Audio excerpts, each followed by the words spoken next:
हम धारी गुप्ता प्रतिलेखन संख्या 48 एवं 49। अध्यक्ष महोदय, पैसा देकर लोगों को जासूस बनाया जा रहा है।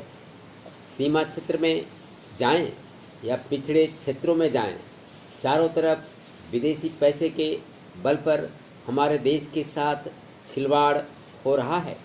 इतना ही नहीं, विश्वविद्यालयों में जाएं तो वहाँ भी यही खेल खेला जा रहा है।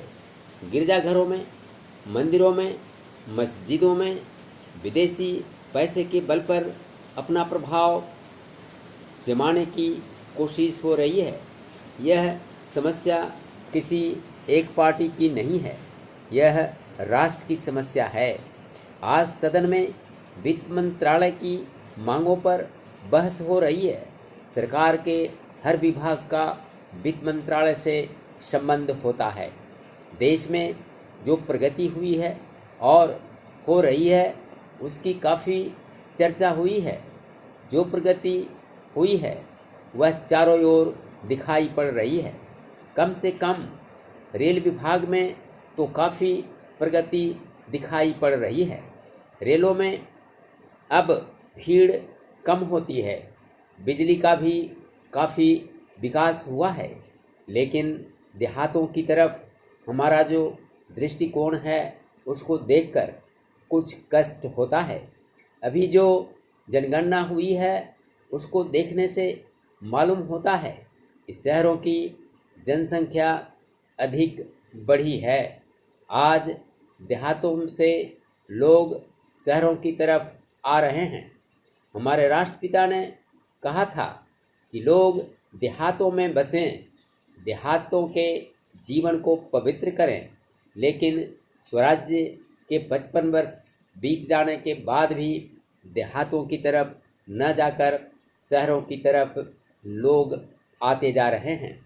इस प्रश्न पर हमको कुछ गंभीरता से विचार करना होगा।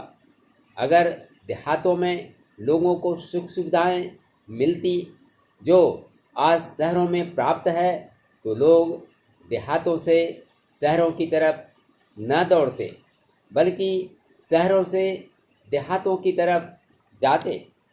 देहात के जीवन में दो प्रकार की चीज़ें थीं।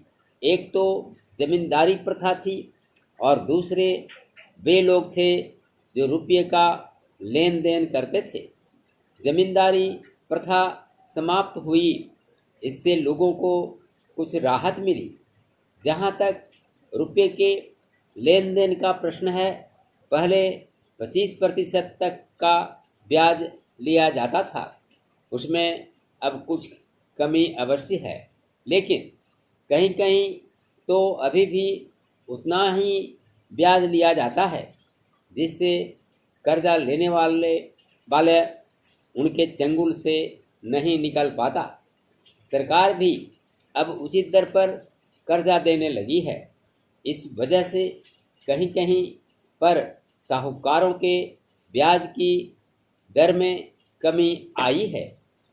सभापति महोदय, जिस भावना से मैंने यह बिल पेश किया है, उसके महत्व को सरकारी और विरोधी पक्ष दोनों ने एक मत से अनुभव किया है कि देश में बेकारी की समस्या एक भयंकर रूप धारण कर रही है और इसके कारण हमारे देश का विकास, चाहे वह सामाजिक हो, आर्थिक हो या सांस्कृतिक हो, रुका हुआ है।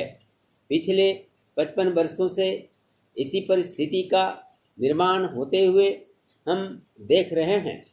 मंत्री महोदय ने यहाँ पर अभी कहा कि राष्ट्रपति इस काम को नहीं कर सकते हैं, क्योंकि यह उनके अधिकार के बाहर है।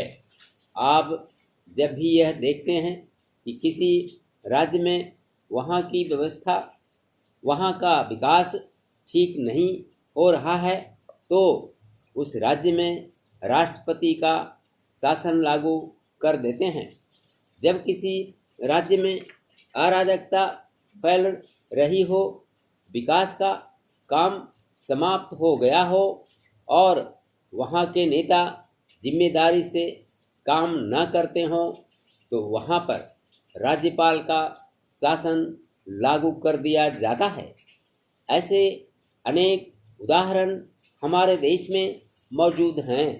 इसी प्रकार हमारे राष्ट्रपति सबसे ऊंचे अधिकारी हैं और अगर देश में इस तरह की स्थिति काफ़ी समय तक चलती रही तो राष्ट्रपति को आपातकालीन स्थिति में इस देश की सुरक्षा के लिए, इस देश की प्रगति के लिए सारी जिम्मेदारी अपने हाथ में ले लेने का अधिकार है।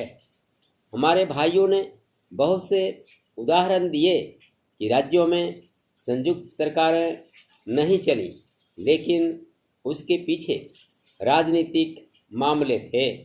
अगर कोई राजनीतिक पार्टी जिम्मेदारी से काम नहीं करती तो संविधान में यह स्पष्ट है कि उस राज्य की सारी जिम्मेदारी राष्ट्रपति की है। मैं आपको एक उदाहरण देना चाहता हूँ। संविधान में आदिवासी हरिजनों की उन्नति के लिए प्रण किया गया था कि 10 वर्ष में उनकी सामाजिक तथा आर्थिक स्थिति को सुधार देंगे, लेकिन यह सरकार उसमें भी असफल रही। इस समय को 4 बार 10-10 साल के लिए बढ़ाया जा चुका है, लेकिन फिर भी उनकी आर्थिक और सामाजिक उन्नति नहीं हो रही है। इसमें यह सरकार बिल्कुल असफल रही है। पिछले सत्र में इस विषय पर सरकार के विरुद्ध अविश्वास का प्रस्ताव भी आया था। इसलिए मेरा कहना है कि भारत में इस समय जो बेकारी की समस्या है वह इस ढंग की समस्या है जिसके रहते सारे देश को उन्नत बनाने की व्यवस्था हम सोच रहे हैं।